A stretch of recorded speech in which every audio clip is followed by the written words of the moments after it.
lagi-lagi berita ke Ibu Lovren. Ini ya lagi-lagi bikin drama. Kali ini soal Bika Ambon. Serius, gara-gara kue sampai laporkan Niki Tirta ke polisi. Ini jelas contoh influencer yang terlalu baper dan nggak bisa terima kritik. Niki cuma kasih pendapat soal rasa, bukan fitnah atau menjatuhkan, tapi malah dibawa ke ranah hukum. Bah, seolah-olah dia kriminal besar. Ini bukan sekedar lebay, tapi juga contoh buruk di mana kekuatan influencer bisa disalahgunakan buat bungkam opini orang lain. Harusnya kalau memang yakin dengan kualitas produknya, cukup buktikan dengan feedback pelanggan, bukan bawa-bawa polisi buat hal sepele. Itu dunia kuliner itu soal selera. Nggak semua orang harus suka. Kalau sedikit-sedikit lapor, siap-siap aja nanti dunia F&B penuh dengan saling lapor karena perbedaan rasa aja. Konyol ini, nggak dewasa ini. Kak, bener nggak Tasya ngelaporin? Apa ada surat panggilan? Bentar, sorry baru bangun tidur guys, gua ngupil dulu. Jadi apa surat panggilan udah datang? Kenapa jadi gue sih? Emang dia nyebutnya gue? Emang nyebutnya siapa gitu? Kalau Mbak itu kan Mbak banyak, ya kan? Lagian juga dalam Beturo udah dibilang kalau itu bukan gue, katanya itu Niki Tirta. Ya gue nggak tahu dia di urusan apa sama Niki Tirta ya enggak? Urusan apa sih? Emang Niki Tirta ngapain? Gue ngeliat postingan Niki Tirta fine-fine aja tuh, gue temenan sama dia di sini. Ya kan, emang kenapa gitu kalau untuk memberi edukasi memang kenapa nggak boleh? Harus dilaporin apa gimana gitu loh. Aneh-aneh aja deh kalian nih. Ya kalau misalnya orang mau datang ke Polda ya udah datang gitu. Kalau mau bikin foto ya udah bikin foto gitu. Kalau sampai ada LP ya sudah ada LP. Nanti kita lihat yang dipanggil siapa. Kalau nanyanya gue, lu nanya-nanya kayak gini nanti gue jadi GR gitu. Ih gue ya. Masuk berita ke Ibu Lovren. Ini lagi-lagi bikin heboh ya. Dia nge-review sirup dengan komentar yang ekstrim. Masa iya sirup ABC dibilang mirip bensin? Ya ampun, bukan sekedar review ini, tapi sudah menjelekkan dan menghancurkan reputasi brand. Ya, kita ngomong ini perusahaan besar yang produksinya dikonsumsi oleh jutaan orang bertahun-tahun. Ya, kalau memang nggak suka rasanya, bilang aja nggak cocok di lidah, bilang.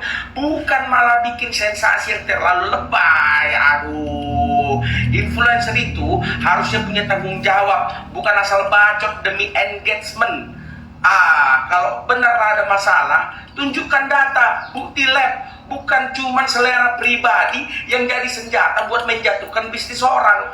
Ini bahaya, bisa merusak kepercayaan publik dan akhirnya bisa bikin lapangan kerja untuk orang-orang di balik brand itu terancam. Hati-hati ngomong sembarangan, bisa menjadi bumerang ke diri sendiri nih ya. Tasya lagi meradang guys. Dia datang ke Polda Metro Jaya bukan buat ngurus SKCK tapi buat ngelaporin seseorang. Masih belum pasti sih seseorangnya ini tuh siapa, tapi netizen menduga-duga si Tasya ini kalau nggak ngelaporin si Hoodie Kuning ya ngelaporin Niki Tirta. Nah ini adalah IG story dari si Tasya itu. Gambarnya Polda Metro Jaya, terus tulisannya begini: nggak nyangka bulan puasa harus kesini, gara-gara manusia haus FYP semua.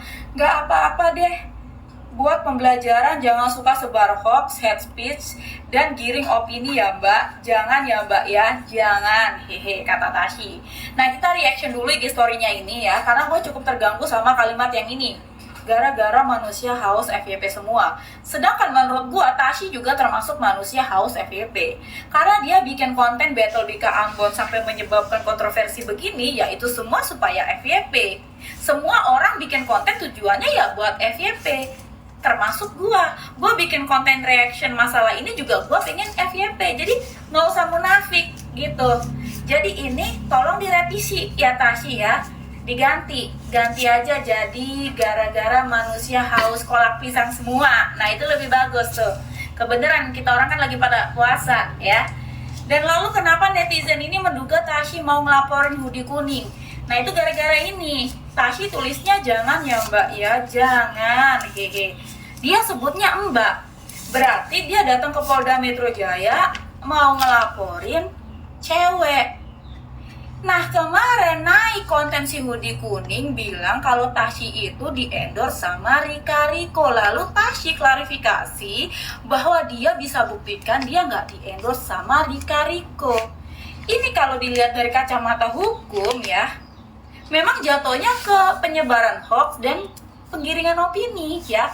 Terlepas apapun masalah Tasya yang lain, misalnya dia pernah bad review ke restoran sampai restorannya bangkrut, atau ada masalah keluarga, atau ada apapun itu lain case gitu loh. Tapi in case yang dilakukan Hoodie Kuning memang salah gitu.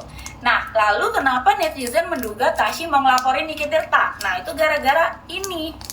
Nah ini kalian bisa pause dan kalian baca sendiri ya sepuasnya ya, karena gua males, panjang banget. Intinya Niki Tirta bikin konten.